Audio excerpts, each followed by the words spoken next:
Odisha staff selection commissioner ପକ୍ଷରୁ ପ୍ରକାଶ ପାଇଥିବା ବିଭିନ୍ନ ପଦବୀ ପାଇଁ ପରୀକ୍ଷା ତାରିଖ ଘୋଷଣା କରାଯାଇଅଛି। ଏନେଇ ପୂର୍ବତନ ଡିସିପି ତଥା staff selection commissioner chairman treaty କରି ସୂଚନା ଦେଇଛନ୍ତି।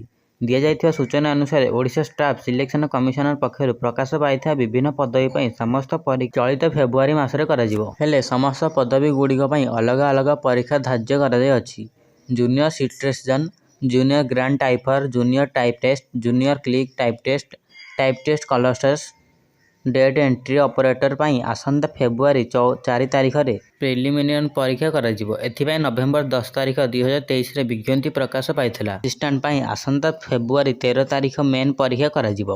ଏଥିପାଇଁ ଡିସେମ୍ବର 16 ତାରିଖ 2023ରେ ବିଜ୍ଞପ୍ତି ପ୍ରକାଶ ପାଇଥିଲା। ସେହିପରି ସ୍ପେଶାଲିଟି ପୋଷ୍ଟ ବା ସର୍ଭିସେସ୍ ମାର୍କେଟ ଇଣ୍ଟେଲିଜେନ୍ସ ଇନ୍ସପେକ୍ଟର ପାଇଁ ଆସନ୍ତା ଫେବୃଆରୀ 15 ତାରିଖରେ ମେନ୍ ପରୀକ୍ଷା କରାଯିବ।